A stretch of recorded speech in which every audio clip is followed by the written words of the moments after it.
Puji nama Tuhan, kita semua pasti menikmati akan hadirat Tuhan dalam pujian penyembahan. Dan hari ini kita akan belajar bersama-sama dari tema di sepanjang bulan November ini tentang Seize the Day. Seize the Day mengajar setiap kita untuk bagaimana kita memanfaatkan waktu dengan sebaik-baiknya. Menggunakan waktu kita dengan semaksimal mungkin. Kenapa demikian? Karena kehidupan di dunia ini ada batasnya, ya. Ada waktu untuk manusia itu lahir, ya. Ada waktu untuk manusia itu meninggal, ya. Jadi ada batasnya. Batas kita hidup di dunia ini saat lahir dan saat meninggal. Kemudian waktu itu mau dimanfaatkan apa tidak, dia akan tetap berlalu. Orang sibuk bekerja, sibuk melakukan hal-hal yang produktif, atau hanya tidur-tiduran, bermalas-malasan, waktu itu akan terus berlalu. Dan saat waktu itu berlalu, dia tidak bisa kembali, saudara ya. Jadi tidak bisa diulang lagi. Kemudian apa yang akan kita lakukan di dunia ini akan sangat berpengaruh dalam kehidupan kekal nanti. Karena itu penting buat setiap kita untuk memanfaatkan waktu menggunakan dengan sebaik-baiknya. Pengkhotbah pasal 3 ayat 1-3 berkata seperti ini. Untuk segala sesuatu ada masanya. Untuk apapun di bawah langit ada waktunya. Ya, ada masanya seorang pemimpin dan seorang pemimpin ada masanya. Amin, saudara. Setiap waktu pasti ada pemimpinnya dan setiap pemimpin ada waktunya. Dan kemudian di ayat 2 dikatakan ada waktu untuk lahir dan buat kita semua waktu itu sudah lewat, saudara. Dan ada waktu untuk dipanggil pulang atau meninggal. Ada waktu untuk menanam, nah ini untuk yang suka di bagian pertanian. Ada waktu untuk menanam, tapi juga ada waktu untuk panen, saudara. Atau mencabut yang ditanam. Ayat 3b, ada waktu untuk merombak, ada waktu untuk membangun. Dan kemudian beberapa ayat setelahnya berkaitan dengan soal waktu ini. Dan di ayat 11 bagian A dikatakan seperti ini. Ia, yaitu Tuhan, membuat segala sesuatu indah pada waktunya. Jadi itu segala sesuatu itu indah. Indah saat menanam, indah saat panen, saudara. Benar, saudara ya. Indah saat ketika kemudian menikmati ketika tanaman atau apa yang kita tanam itu mulai bertumbuh. Indah saat seseorang itu lahir dan indah pula seorang itu dipanggil pulang kalau dia di dalam Tuhan. Dan Tuhan membuat segala sesuatu itu indah pada waktunya. Di ayat 3b-nya saya akan sorot secara khusus ada waktu untuk membangun. Amin, saudara. Ada waktu untuk membangun. Karena itu pada pagi hari ini saya akan memberikan subtema waktunya untuk membangun house of worship. Amin, saudara. Amin, saudara. Waktunya untuk membangun house of worship. Di dalam Hagai pasal 1 ayatnya yang kedua. Kemudian lompat ayat 7-8 dikatakan seperti ini. Beginilah firman Tuhan semesta alam. Bangsa ini berkata, sekarang belum tiba waktunya untuk membangun kembali rumah Tuhan. Ayat 7-8. Beginilah firman Tuhan semesta alam. Perhatikanlah keadaanmu. Jadi naiklah ke gunung, bawalah kayu, dan bangunlah rumah itu. Maka aku akan berkenan kepadanya. Itu kepada bangsa Israel, saudara. Dan akan menyatakan kemuliaanku di situ, firman Tuhan. Nah, kita perhatikan, saudara, bahwa Tuhan itu menyampaikan firman-Nya kepada Nabi Hagai bahwa waktunya untuk membangun rumah Tuhan. Tapi kemudian di ayat 2 orang Israel berkata begini, sekarang belum waktunya untuk membangun rumah Tuhan. Padahal sebetulnya adalah waktunya untuk membangun rumah Tuhan. Maka kemudian firman selanjutnya di ayat yang ke-8, naiklah ke gunung, bawalah kayu dan bangunlah rumah itu. Sebagai akibatnya, dampaknya adalah bahwa Tuhan akan berkenan, saudara. Dan dia akan menyatakan kemuliaannya di mana, saudara? Di rumah Tuhan. Jadi ini sesuatu hal yang luar biasa, saudara, bahwa saat ketika orang Israel naik ke gunung, membawa kayu, membangun rumah Tuhan, maka akan mendapat perkenanan dari Tuhan. Dan Tuhan akan menyatakan kemuliaannya. Nah, apakah menjadi waktunya untuk kita membangun house of worship, saudara? Saya mau katakan inilah waktunya saudara. Bahkan itu sudah dimulai dari 11 tahun yang lalu saudara ya. 11 tahun yang lalu. 9 September 2012 saat ulang tahun yang ke-13 saudara ya. Menjadi sebuah momen untuk kita memulai membangun rumah Tuhan saudara ya. Itu suatu pernyataan komitmen ya. Karena setelah bulan Juni ya, tanggal 2 Juni 2012, Tuhan membawa saya bersama keluarga ya untuk menggembalakan akan umatnya, menjadi kepanjangan dari Tuhan untuk menggembalakan umatnya di tempat ini. Dan kemudian mengetahui bahwa ternyata ada bidang tanah, bahkan bukan hanya satu, bukan hanya di tempat ini, ada dua saudara. Yang kemudian diberikan kepada gereja. Sebetulnya saat pemberian itu adalah momentum Tuhan itu membuka jalan untuk membangun rumah Tuhan. Tapi terdiam sekian lama. Sampai kemudian ketika saya mengetahui akan hal itu, yuk kita berarti ulang tahun, di momentum ulang tahun yang ke-13. Kita melakukan sebuah komitmen mau membangun rumah Tuhan. Makanya kemudian di depannya itu ada lubangnya saudara ya. Ada batunya beberapa. Kalau kemudian lihat gambar yang sebelah kiri posisi kedua itu adalah Bapak Hengki Wijaya saudara ya. Jadi udah dari dulu memiliki sebuah komitmen. Kemudian di samping Ko Hengki Wijaya ya, itu adalah almarhum Bapak Billy Graham Mantik. Beliau merupakan ketua pembangunan yang pertama. Dan yang di samping saya itu adalah Bapak Ricky Montong. Ya, keluarga Montong Worek yang telah menghibahkan tanah di tempat ini. Sebetulnya ceritanya adalah keluarga dari orang tua dari istri Pak Ricky ya. Yaitu Ibu Marta Worek. Dialah yang memberikan menghibahkan tanah di bagian daerah Roong. Tapi itu daerah hijau, maka kemudian di keluarganya dilakukan tukar guling ya. Jadi dilakukan tukar guling dan akhirnya ditemukan ya tanah inilah yang didedikasikan atau dihibahkan ke gereja 1851 meter persegi. Itulah awal pertama. Bisa dilihat kondisi tanah di awal saudara. Buka gambar berikutnya. Agak sedikit bernostalgia saudara ya. Kondisinya seperti ini. Ini atas di para saudara ya. Dan bisa kelihatan kalau yang pertamanya ini ketutup semua dengan pohon-pohonan dan tanaman.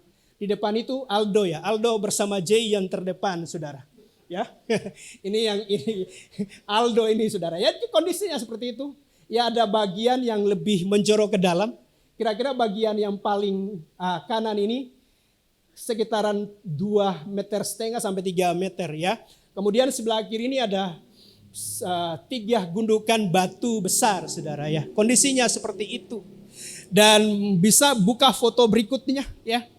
Kalau lihat jalannya ini kayak jalan antar kampung saudara. Belum ada rumah kiri kanan. Jadi kondisinya seperti ini saudara ya. Tapi 2012 9 September kita udah membuat sebuah komitmen untuk membangun di mana kita bisa berbuat bakti.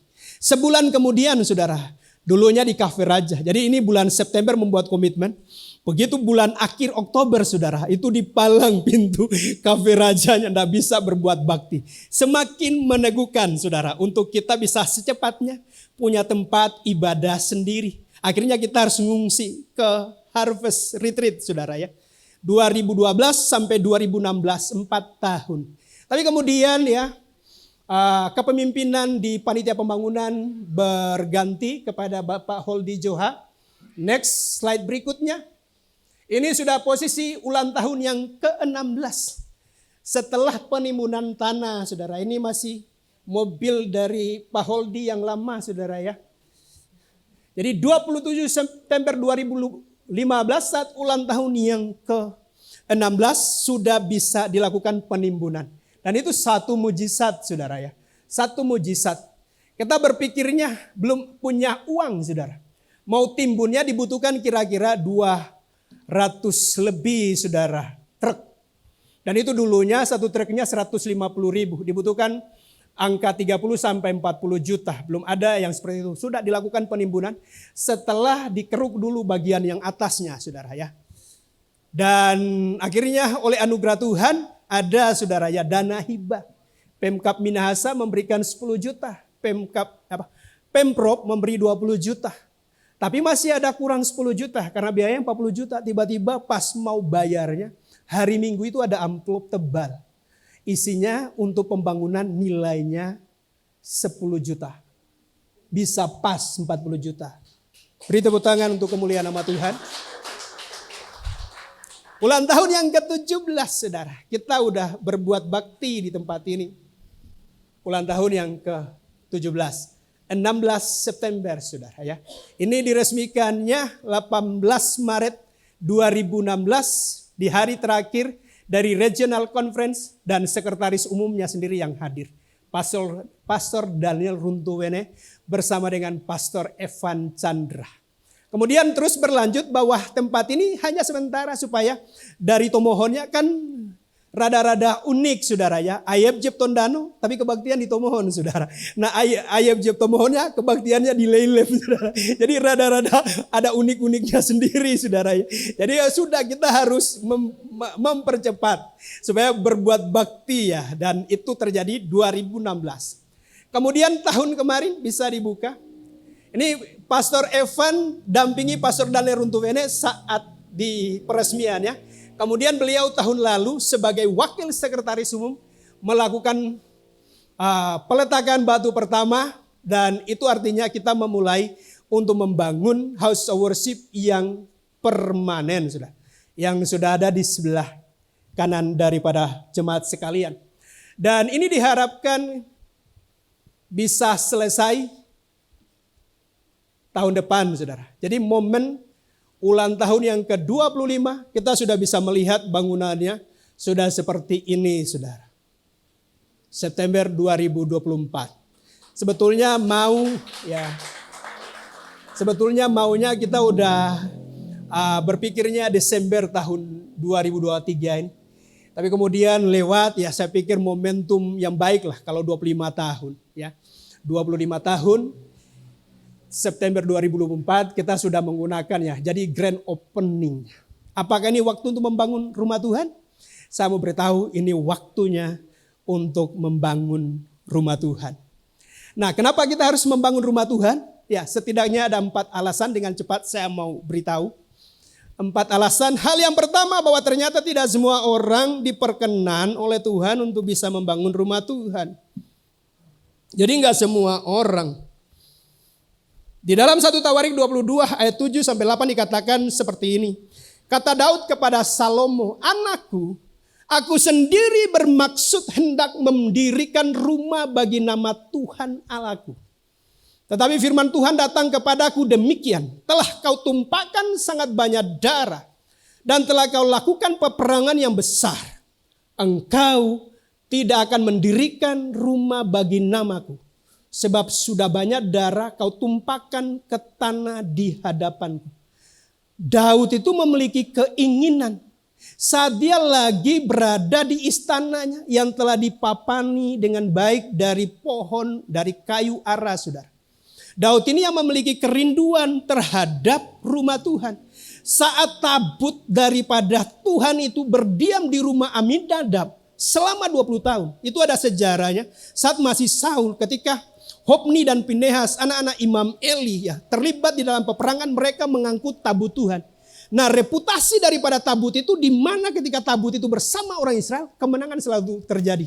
Dan ini enggak saudara, ada sesuatu hal yang salah. Kenapa? Karena Hofni dan Pinehasnya bersama Imam Elinya melakukan sesuatu yang membuat Tuhan tidak bekerja sebagaimana harapan daripada orang Israel saat membawa tabut.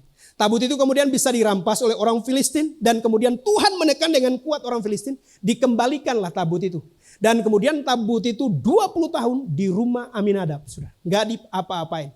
Sampai kemudian Daudnya ini menjadi raja. Dia bermaksud mengangkut tabut perjanjian itu. Ada cerita mengenai peristiwa ketika tabut itu tidak bisa dibawa ya. Karena kemudian harus menyimpang ke rumah Obed Edom. Tapi singkat cerita tabut itu bisa dibawa ke Yerusalem. Dan kemudian Daud berpikir, wah aku ini sudah di istana. Tapi tabut itu ada di tenda. maka timbullah keinginan di dalam hati. Aku mau membangun bait Tuhan, saudara, untuk ditaruh tabut itu. Tapi kemudian firman Tuhan datang, engkau tidak akan membangun. Ya, engkau tidak akan membangun, tapi nanti kelak keturunan, yaitu Salomo. Jadi perhatikan di sini, ternyata nggak semua orang diberikan kesempatan waktu untuk bisa membangun rumah bagi kediaman nama Tuhan. Kelak ketika house of worship ini selesai, tulisan ini pasti akan hilang. Kalau sudah selesai. Itu artinya ya setiap kita sudah tidak memiliki kesempatan lagi untuk ambil bagian dalam membangun rumah Tuhan. Kecuali kalau dilakukan misalnya pergerakannya terjadi luar biasa, daya tampungnya ini 250. Bisa dipadat-padatkan mungkin bisa sampai 300-an. Kalau kemudian sudah 300-an penuh, dibuka kebaktian kedua, ketiga, mungkin kalau sudah ketiga ya perlu dipikirkan untuk membangun yang lebih besar. Tapi ketika ini selesai, mungkin momentum itu kita nggak tahu ke depan. Jadi pada saat ini diangkat, bisa saja setiap kita udah tidak memiliki kesempatan untuk mengambil bagian dalam membangun rumah Tuhan.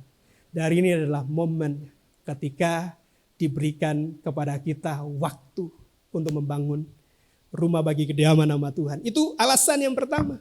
Kemudian alasan yang kedua, saudara.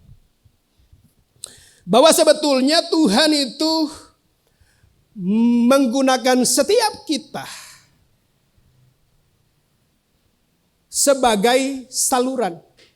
Atau kita dipercayakan material daripada bangunan itu melalui kita, saudara. Jadi material itu tidak akan datang dan kemudian langsung ada di tempat ini. Tapi dia akan gunakan setiap kita. Keluaran 36 ayat 2-6 berkata seperti ini. Lalu Musa memanggil Besalil dan Aholiab. Dan setiap orang yang alih yang dalam hatinya telah ditanam Tuhan kealihan. Setiap orang yang tergerak hatinya untuk datang melakukan pekerjaan itu. Mereka menerima daripada Musa seluruh persembahan khusus yang telah dibawa oleh orang Israel. Untuk melaksanakan pekerjaan mendirikan tempat kudus. Tetapi orang Israel itu masih terus membawa pemberian sukarela kepada Musa tiap-tiap pagi. Dan segala orang ahli yang melakukan seluruh pekerjaan untuk tempat kudus itu datanglah masing-masing dari pekerjaan yang dilakukan. Next, ayat 5. Dan berkata kepada Musa, rakyat membawa lebih banyak dari yang diperlukan untuk mengerjakan pekerjaan yang diperintahkan Tuhan untuk dilakukan. Lalu Musa memerintahkan supaya dimaklumkan di mana-mana di perkemahan itu demikian. Tidak usah lagi ada orang laki-laki atau perempuan yang membuat sesuatu menjadi persembahan khusus bagi tempat kudus. Demikianlah rakyat itu dicegah membawa persembahan lagi. Ayat 7. Sebab bahan yang diperlukan mereka telah cukup untuk melakukan segala pekerjaan itu bahkan berlebih. Jadi dari mana material itu? Dari umat Tuhan, dari orang Israel. Ketika dimaklumkan maka mereka membawa material itu untuk menjadi bagian sebagai bahan di dalam membangun kemah Musa, saudara. Kemah Musa. Saat mereka ada di padang gurun, ya Tuhan memerintahkan kepada mereka untuk beribadah. Tapi untuk menempatkan tabut itu perlu kemah. Kita lihat dari mana orang Israel mendapatkan akan material. Terutama ya ketika membuat perlengkapan-perlengkapan di dalam menunjang ibadah itu. Seperti misalnya membuat bokor-bokor, membuat tempat penyiraman, membuat tabut itu sendiri. Bahkan kemudian ada perlengkapan-perlengkapan yang perlu disalut dengan emas. Di dalam Keluaran pasal 3 ayat 21 sampai 22 dikatakan seperti ini. Dan aku, yaitu Tuhan, akan membuat orang Mesir bermurah hati terhadap bangsa ini. Sehingga apabila kamu pergi, kamu tidak pergi dengan tangan hampa.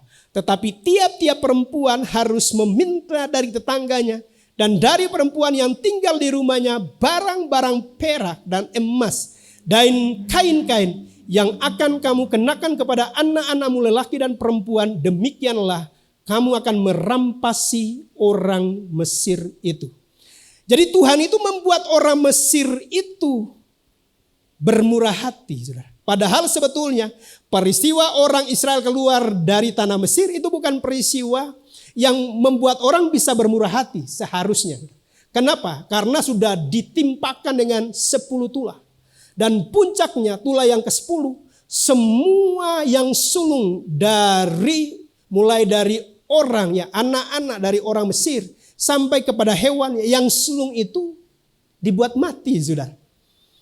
Jadi kalau melihat hal yang seperti itu adalah sesuatu hal yang mustahil, saudara. Untuk orang Mesir itu mau memberi emas, mau memberi perak, saudara, mau memberi kain. Tetapi Tuhanlah yang membuat orang Mesir itu bermurah hati. Sehingga seolah-olah mereka dirampas, saudara. Nah, kalau dirampas itu bukan sesuatu hal yang hanya, mungkin emasnya bukan hanya hitungan gram, saudara. Kalau yang namanya rampas itu bisa kilo. Nah, kalau kain kan dikenakan kepada anak-anak. Nah, emas perak mau diapain di padang gurun, saudara.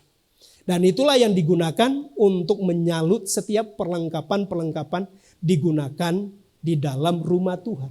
Di dalam kemah Musa, saudara. Jadi kalau setiap kita ini merasa bahwa hal-hal yang kemudian kita peroleh seolah-olah sebagai sebuah kemurahan hati dari orang, jangan-jangan itu adalah sesuatu yang ditaruh untuk menjadi bagian dalam membangun house of worship. Jangan-jangan. Kalau kemudian kita peroleh sesuatu yang seolah-olah itu sebagai suatu kasih karunia. Nah, itu alasan yang kedua. Jadi Tuhan mempercayakan kepada jemaat sekalian, saudara, untuk ambil bagian di dalam membangun house of worship. Kemudian hal yang ketiga, saudara. Alasan yang ketiga adalah bahwa ketika kita membangun rumah Tuhan itu akan mendatangkan berkat kepada setiap kita. Amin, saudara. Amin. Kurang keras, saudara. Amin. Di dalam Hagai pasal 2 ayat 18-19 dikatakan seperti ini. Perhatikanlah. Mulai dari hari ini dan selanjutnya. Mulai dari hari yang ke-24 bulan ke-9. 24 September, saudara ya. Mulai dari hari diletakkannya dasar bait Tuhan. Perhatikanlah. Apakah benih masih tinggal tersimpan dalam lumbung? Dan apakah pohon anggur dan pohon ara, pohon delima dan pohon zaitun belum berbuah? Ditegaskan di bagian berikutnya. Mulai dari hari ini aku akan memberi berkat. Bahwa ternyata membangun rumah Tuhan, mengambil bagian di dalamnya, itu mendatangkan berkat. Sebaliknya, saudara, kalau kemudian kita ini membiarkan atau mengabaikan atau bahasanya tidak mau tahu, yang terjadi bisa dibuka di dalam slide berikutnya. Kamu mengharapkan banyak, tetapi hasilnya sedikit. Dan ketika kamu membawanya ke rumah, aku menghembuskannya. Oleh karena apa? Demikianlah firman Tuhan semesta alam. Oleh karena rumahku yang tetap menjadi reruntuhan, sedang kamu masing-masing sibuk dengan urusan rumahmu sendiri. Jadi kalau seseorang itu sudah, yang penting bagaimana keadaan daripada keluargaku atau rumahku. Dan tidak mau ambil bagian atau tidak mau ambil pusing. Tidak mau tahu dengan pembangunan rumah bagi kediaman nama Tuhan. Maka hasilnya gak akan pernah maksimal. Jadi ada hasilnya sedikit. Bahkan kemudian ketika dari panen ya, itu bisa dihembuskan. Karena membiarkan rumah tetap menjadi rumah Tuhan, tetap menjadi reruntuhan. Nah, hari ini saya mendorong untuk setiap kita mengambil bagian di dalam membangun rumah Tuhan. Amin, saudara. Kemudian alasan yang keempat, saudara. Jadi alasan yang ketiga bahwa ketika kita ambil bagian dalam membangun rumah Tuhan, Tuhan memberi berkat. Sebaliknya kalau tidak mengambil bagian, kita tidak akan mendapatkan hasil yang maksimal. Yang keempat, yang terakhir, saudara ya. Ketika kita membangun rumah bagi kediaman nama Tuhan, itu akan menjadi sebuah legacy, sebuah warisan buat anak cucu kita. Amin, saudara ya. Di dalam Amsal 13 ayatnya yang ke-22a dikatakan orang baik meninggalkan warisan bagi anak cucunya. Jadi apa yang kita bisa berikan untuk generasi berikutnya? Warisan pembangun house of worship yang boleh mereka gunakan untuk apa, saudara? Untuk bertumbuh di dalam pengenalan dan cinta akan Tuhan. Ketika kemudian di generasi berikutnya Bagaimana kemudian mereka bisa dilatih untuk menjadi bagian di dalam pelayanan apapun. Bahkan mungkin house of worship menjadi tempat untuk pemberkatan nikah bagi yang belum menikah. Amin, saudara. Dan itu bisa terjadi di generasi selanjutnya. Jadi kita bersyukur bahwa sebagian besar dari antara semua kita ini, saudara, masih menjadi pelaku daripada berdirinya adanya gereja ini di tempat ini. Dari sejak tahun 99, generasi kita belum lewat. Tapi house of worship ini bisa terbangun. Dan itu bisa menjadi warisan untuk generasi selanjutnya. Amin, saudara. Nah, setelah itu apa yang perlu kita lakukan setelah melihat 4 alasan tadi, saudara? Bahwa hal yang pertama, tidak semua orang diberikan kesempatan, dan saya beritahu kita diberikan kesempatan. Yang kedua adalah bahwa Tuhan itu mempercayakan material, sumber daya melalui hidup kita. Yang ketiga adalah bahwa saat kita membangun, Tuhan akan memberikan berkat buat kita. Dan itu bisa menjadi warisan untuk generasi berikutnya. Apa yang perlu untuk kita lakukan, saudara? Ini hal yang pertama. Hal yang pertama adalah berdoa. Amin, saudara. Mendoakan. Amin, saudara.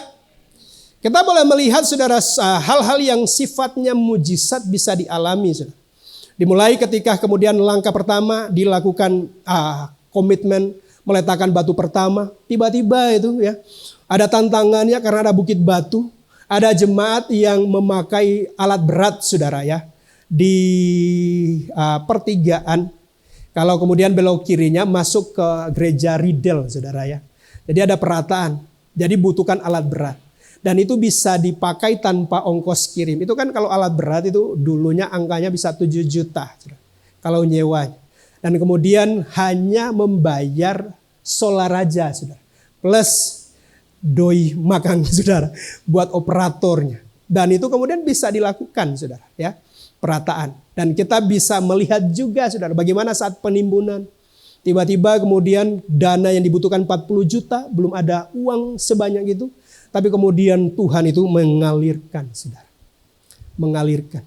Dan itu melalui apa? Mujizat terjadi. Saya percaya saat kita berdoa, mengangkat tangan, Tuhan bisa turun tangan. Tidak ada yang mustahil bagi orang yang berdoa.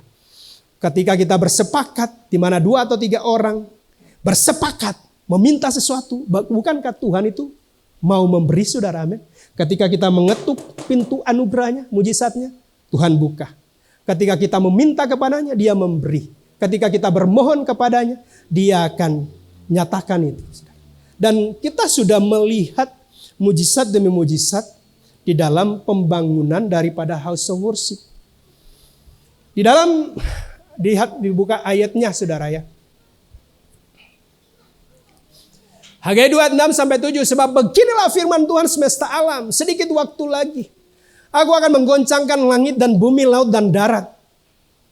Nah, kalau digoncangkan semua ini kayak gempa, saudara. Aku akan menggoncangkan segala bangsa. Tujuannya apa, saudara? Sehingga barang yang indah-indah kepunyaan segala bangsa datang mengalir. Maka aku akan memenuhi rumah ini dengan kemegahan firman Tuhan semesta alam. Kepunyaan kula perak dan kepunyaan kula emas. Jadi bukan orang Timika atau Tembagapura yang punya emas, saudara. Atau Prifor, saudara. Kepunyaan Tuhanlah, saudara. Demikianlah firman Tuhan semesta alam. Jadi Tuhan itu akan menggoncangkan sehingga kekayaan bangsa-bangsa akan memenuhi rumah Tuhan. Dan Tuhan akan menyatakan kemuliaan. Saat ketika kita lagi membangun ini dimulai saat memulai membangun, saudara. Kita nggak tahu seberapa dana yang akan bisa diberi. Tapi ada donatur melalui DPP, saudara. Dan ini sudah mengucurkan dana 700 juta. Kalau dari kemampuan kita kan hal yang tidak mungkin, hal yang mustahil. Dan itu belum ditambah ada yang kemudian nyumbang seng buat pastori. Ada yang kemudian seluruh batako ini nggak perlu bayar, saudara. Kemudian yang besi-besi berat, besi-besi besar. Ya. Itu juga disumbang, saudara. Dan kita boleh melihat, saudara, belum juga mau selesai ada yang sudah ngasih AC. Ada yang sudah membisikkan kepada pastor memiliki tanggung jawab untuk apa? untuk penyediaan LED-nya. Amin, saudara. Saya diteguhkan hari Selasa yang lalu, saudara. Kekayaan bangsa Amerika bisa datang ke tempat ini. Tiba-tiba ada 2 orang, saudara, yang mencari saya. Dan kemudian ngasih buat pembangunan, saudara. Jadi ada jemaat kita yang sudah kerja di Amerika. Luar biasa, saudara. Langsung ngasih. Itu kan kekayaan dari bangsa-bangsa, saudara. Amin, saudara. Dan saya percaya mujizatnya akan terus terjadi. Seperti saat membangun kemah Musa. Perlu untuk dihentikan. Mungkin saya perlu untuk ngasih tahu seperti ini. Tidak perlu lagi. Sudah berlebih. Tapi ini belum berlebih, saudara. Masih banyak kebutuhan. Amin, saudara. Jadi terjadi, saudara. Tuhan akan menggoncangkan. Sehingga kekayaan bangsa-bangsa akan dibawa. Nah, daripada kemudian bangsa-bangsanya yang lebih dahulu dan kemudian mengambil berkat buat membangun rumah Tuhan. Saya perlu untuk share ini, saudara, supaya setiap kita pun mendapatkan berkat dari membangun rumah Tuhan. Amin, saudara. Jadi kita bisa melihat sampai dengan saat ini pembangunannya bisa terus berjalan. Minggu kemarin atapnya sudah terpasang semua. Dan sisi kiri ini, saudara, sudah selesai diplester, tinggal diaci. Bagian dalamnya sementara tinggal satu bagian atas sisi kiri yang belum diplester, saudara. Tapi itu tidak diaci karena akan dilapisi dengan material yang kedap suara supaya ruangannya menjadi akustik. Karena tempat ini didedikasi sebagai rumah penyembahan. Salah satu tukang yang bass yang membuat atapnya ngomong, Pak Gembala, kenapa kok tidak dibuat tidak dibuka saja, dibuat jendela kan supaya terdengar kiri kanan. Kenapa kok dibuat tertutup? Oh, ini ada alasan. Tempat ini jadi house of worship, rumah penyembahan. Jadi dibuat akustik, penyembahannya bukan soal didengar apa tidak, tapi biar itu naik di hadapan Tuhan. Seperti itu, saudara. Jadi saya mendorong untuk setiap kita mulai dengan berdoa. Amin, saudara. Mulai dengan berdoa. Bisa tuh? Yuk katakan di kiri kanan, mulai dengan berdoa. Berdoa. Berdoa. Karena melalui doa tidak ada yang mustahil. Dan saya yakin semua kita dapat melakukannya. Karena itu sisipkan dalam doa pribadi, dalam doa kelompok. Untuk mulai mendoakan. Supaya September, ulang tahun yang ke-25, semuanya bisa grand opening. Sampai dengan tempat parkir di tempat ini. Sampai taman semuanya bisa rampung 100%. Dengan isinya. Masih membutuhkan kursi kurang lebih 250. Ya. AC sudah ada yang support, saudara. Itu ditaruh karpet, saudara. Karpetnya sudah ada, saudara. Bagian yang depannya ini dan lantai 2-nya itu pakai tehel. Jadi sudah begitu banyak kita mengalami. Dan saya percaya melalui doa daripada setiap kita dalam kesatuan, Tuhan itu akan menggoncangkan sehingga kekayaan bangsa-bangsa akan datang. Kemudian hal yang kedua adalah, yang terakhir, kalau kemudian kita dipercaya, saudara, seperti tadi, seolah-olah orang Mesir itu dirampasi. Kita dapatkan sesuatu dari kemurahan Tuhan. Bisa jadi itu adalah hal yang dipakai oleh Tuhan melalui hidup kita untuk disalurkan. Menjadi bagian untuk menyelesaikan house of worship dan mengisinya dengan barang-barang yang dibutuhkan. Kalau kemudian dipercaya itu. Dengan apa, saudara? Dengan sukarela. Jangan kemudian dengan terpaksa. Dengan sukacita dari apa yang ada pada kita. Kalau kemudian kita memberikan dengan sukarela. Dan firman ini disampaikan tanpa menekan daripada jemaat. Jadi kita membangunnya dengan sukacita. Membangunnya, memberikannya dengan sukarela. Sebab seperti di dalam kisah daripada membangun kemah Musa tadi, orang membawa dengan sukarela mereka.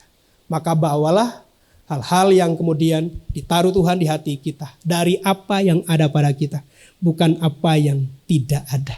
Sebab dengan doa saja bisa mengerjakan hal yang luar biasa. Amin, saudara. Para pemain musik, mari semua jemaat bangkit berdiri. Para pemain musik, Worship leader, singer. Kita mau sembah Tuhan.